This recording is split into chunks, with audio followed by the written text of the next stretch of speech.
This is Gene Monterastelli. Welcome to the Tapping Q&A podcast, recorded live to tape from Williamsburg in Brooklyn. This is episode 642, originally aired December 18th, 2024. Hi, everyone. I hope this finds you well wherever you are and whatever time of day you're getting a chance to listen to this. Thanks for spending a little time with me today. As much as tapping is a powerful tool, and as much as it's awesome that we can use it in any given moment to create some transformation, some help, some well-being, for me, I have found that the way to get the most out of tapping is to have a tapping practice, where it's something that we're doing regularly. And that doesn't mean we have to do it 7 times a day, and it doesn't even mean we need to do it every single day. But when we have a practice, it makes it easier for us to build on each successive tapping session. So it's not just additive, but at a certain point, the results start to multiply themselves as we dig deeper and deeper and deeper with certain issues, as we clear more and more limiting beliefs. It makes it easier for us to take the action that we want.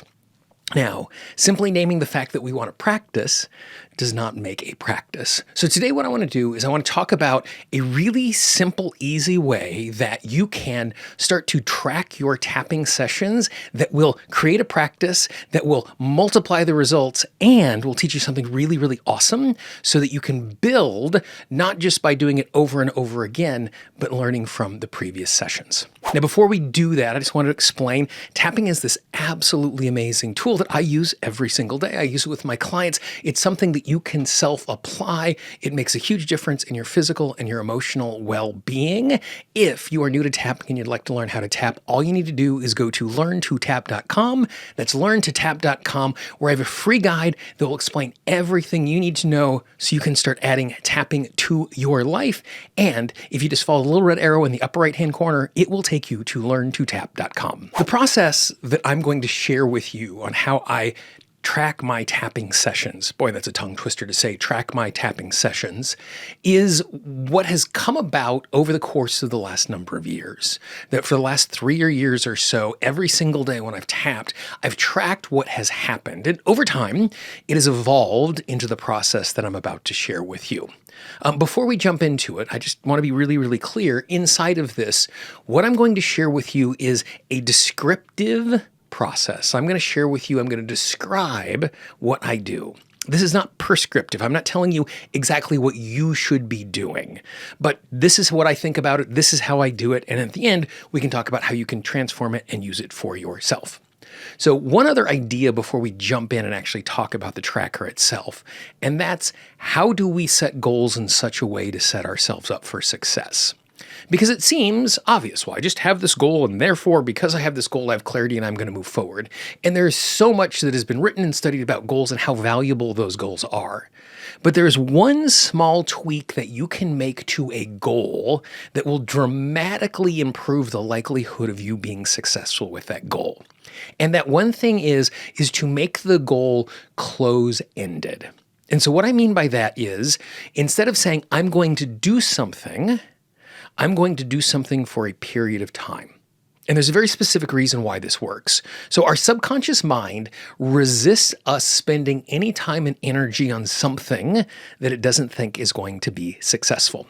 So if you told me that I needed to go across the river from here in Brooklyn over to Manhattan and to push over the Empire State Building, I wouldn't leave my office. Because I know that is a fool's errand. It is an impossible task. And so one of the ways as an energy-saving technique that our subconscious mind keeps us safe is it prevents us from wasting energy on things it's going to think that we're going to fail at. That's the reason why going after the limiting beliefs about whether or not we believe we can be successful is such an important thing to do. Because if we don't believe it's possible, then the subconscious mind is going to prevent the action so we can't prove that wrong. And so oftentimes when we create a goal, let's say our goal is, I want to spend 5 minutes of tapping every single morning at the beginning of my workday. So 5 days a week when I sit down at work, I'm going to spend 5 minutes of tapping and I'm going to start my day off. That's a great goal. It's simple, it's small, it's digestible, it's easy for us to keep momentum. Except by positioning it in that way, every day I sit down at my desk, I'm going to tap. What we're doing is we're setting a goal that doesn't have an end date. And so our subconscious mind goes, I have just committed to doing this every single day for the rest of my life or the rest of my work life. And in doing that, our subconscious mind knows it is unlikely that I am going to tap at the beginning of my day every day for the rest of my life. And since the goal is to do it every day for the rest of my life, and I know I'm going to fail at that some part of the way, it's just not going to start. Now, we know it's not the end of the world if I skip a day or two inside of this, but that's not the way it's been presented to the subconscious mind. And so if we make the goal close-ended where there's a time frame associated to it, it makes it so much easier for us to buy into it. So instead of saying, I'm going to tap for 5 minutes every day when I sit down at my desk, I could say, I'm going to tap for 5 minutes every single day when I sit down at my desk this month for the next 6 weeks. Something like that. So now it's close-ended. Now, it might be a commitment that feels significant to the subconscious mind, but the subconscious mind knows it's going to end, and it believes it might be possible for the next 4 weeks, for the next 6 weeks, for me to do something like that. And I saw the value of this and the power of this from a friend of mine. A number of years ago, he decided that he wanted to see what his life would be like without drinking. He wasn't in a circumstance where he had a drinking problem and it was getting in the way of his life, but he recognized as he headed into middle age, when he was waking up in the morning after nights that he had been drinking, he felt it more in his physical body, that he wasn't, even if he wasn't drinking to drunkenness, just having the alcohol in his system was impacting him. And so he decided for a month to see what it'd be like not to drink. At the end of that month, he went, I wonder what it's like for this next month if I didn't drink. And he did that again and again and again and again. And he's now years into the process. Now, he might someday decide to drink again. But because he's making a choice for a close-ended amount of time, it's so much easier for him to engage with this idea about whether or not it is something that is good and useful for him. So when you decide to create a tapping practice or any other practice of any sort, do it in such a way where the goal is close-ended. Then at the end of that, you can do it again. And then at the end of that, you can do it again. And at the end of that, you can do it again. And what it does is it's going to make it so much easier for you to engage in the process. So create a goal that is close-ended. Now that we have a goal that is close-ended, what are some of the things that we can track to help us to keep moving forward? And so for me, there are 3 things that I track whenever I'm doing it. Number 1, I am simply tracking the fact that I have done it. And so for me, if I've set up a goal where I'm going to tap for 30 days in a row, on a piece of paper, in my little tapping journal, wherever I do it, I put 30 little boxes and I number them 1 to 30. And then at the end of every single one of them, after I do it, I either put a cross through it or I actually give myself a little gold star.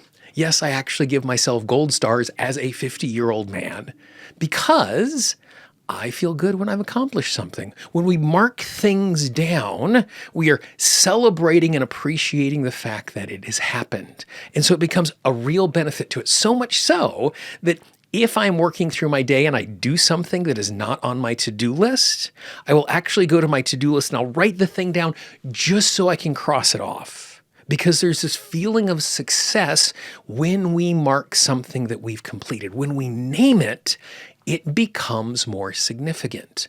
So if you are creating a tapping practice of some sort where you want to be doing it consistently, decide how often you want to do it, decide with that close-ended goals, and then track it in some way. Gold stars, little jewel stickers, scratch and script stickers, or just a simple X. Whatever it is going to make a huge difference.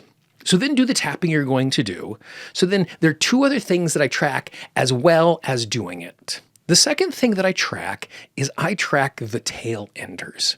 Now, tail enders, if you're not familiar with this term, tail enders are those things that tack on to the end when we are tapping. You know, we're tapping on a phrase. It's like, I'm going to be successful at this. And then it responds, yeah, but what about? You know, it's the yeah, buts. It's the no, it's not going to work. It's you fail before you're going to fail again. And so whenever we're tapping, oftentimes what happens is new limiting beliefs, new resistance shows up. And so one of the things that I do at the end of my tapping session is I jot down any of those tail enders that came up, any of the resistance that has come up. Because if my subconscious mind is pushing back so much so as I'm tapping to say something, to give me a memory, to tell me a place that I failed in the past, or to tell me a place I'm going to fail in the future, then obviously that is inside of my system. Obviously that is something I need to be engaging with as I'm working my way through what is in front of me. And so by writing those down, it does two things. The first thing it does is it gives us issues to tap on in the future. For me, I'm not the hugest fan of the personal peace procedure. That's a process where you go and you think of every horrible memory you have in the past and you write them down and you go back and you tap on them. Because sometimes there might be something that horrible happened in my past that isn't actually impacting me today. And so there's not a lot of benefit. There's some, but there's not a lot of benefit of clearing it. But this is different. This is, as I'm thinking about the change and transformation I want to have happen, things are bubbling up. And because things are bubbling up, they're obviously on my mind in some sort of way. And so it's really important that I pay attention to them. So as I jot them down, one, it gives me the opportunity to see the things I might want to tap on in the future. But the second thing it does is it also helps us to recognize if there are patterns, if there are trends in those issues that are bubbling up. A number of years ago, when I was doing this process over the course of the month, because every few weeks what I do is I go back and I review all the tail enders to see what's going on, I realized in a 3-week period, 8 different times a sense of professional jealousy had come up, which I did not realize was something that was rattling around inside of my subconscious mind. Now, I would notice in moments like, oh, I'm feeling a little jealousy about this person. I actually am really happy where I am, and I would just move on. But the fact it was showing up over and over again, the silly cliche, once is an anomaly, twice is a coincidence, 3 times is a pattern. Well, the moment it showed up 8 times, it was saying, hey, you should be paying attention to this. So in addition to giving us issues to tap on in the future, the other thing that it's doing is it's giving us the opportunity to see if there are trends in our resistance, which then will point to something that's really valuable for us to go after. Because sometimes I don't want to deal with something. And so when it comes up, I push it back down. When it comes up, I push it back down. But when it's written on a piece of paper and I see it coming up over and over again, it's harder for me to hide from that. The last thing that I track is something that I call my insight tracker. And the insight tracker is when we are tapping, in addition to tail enders, sometimes we get insight. Sometimes there's a phrase that we tap on that we can just feel vibrating through our entire system in this super positive way. Oftentimes when I'm tapping with clients, they'll say, great, what do you notice? And they'll go, oh, and they'll provide a reframe or something that's true about themselves that we didn't even tap on because it just bubbled up naturally. Oh, I struggled before and I was able to fight my way through it. And so what I like to do is I like to take at least one, because there's always at least one. Sometimes there's more, but I write down the insides that came up. I have permission to trust myself. I have struggled in the past and I have overcome it. I don't have to be perfect to be successful. Those are some of the insights that bubble up when I tap. And so I write those down. So by writing them down, I'm giving myself permission to be conscious to it and to reinforce it. And once a week, one of the things that I like to do is I take all of those insights and I say those insights out loud as I tap. Because if a truth has bubbled up in the middle of tapping, it's something my soul knows to be true. It's something that my emotional self needs to hear again. And so if I'm getting these beautiful, perfect affirmations that are coming from my heart, my soul, my subconscious mind as I'm doing this, why not use them? Because what I'm doing is I am not taking a bunch of affirmation and cliches that someone else has come up with. I am taking the affirmations that my soul has come up with. And there is no more potent reinforcement to myself than the things I know I need to be hearing. Oftentimes when I'm teaching my classes on Zoom, what I'll do is I'll have everybody write the insights that came up, and then we'll pull the insights onto the screen. And then as a class, I'll just read every single one of the insights out loud and we'll tap through it. And so it becomes this moment where we as a community have created this perfect tapping script for that moment. And so for me, it's super, super valuable to jot those down. So the process is super, super simple. 1, create a closed-ended goal. 2, track the number of times you do it with a little X with a gold star. 3, track your tail enders. 4, track your insights. Now, if you want a super, super easy way to do this, like I said, this is the way I approach it.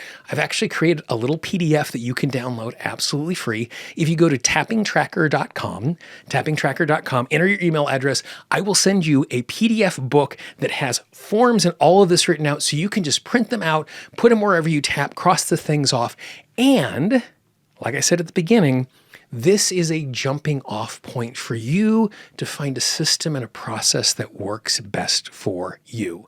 This isn't the best way. This isn't the only way. This is the way that I've developed that works for me. And so play with it, see what works, see what doesn't. And as you do that, if you got questions about it, let me know, support@tappingqanda.com.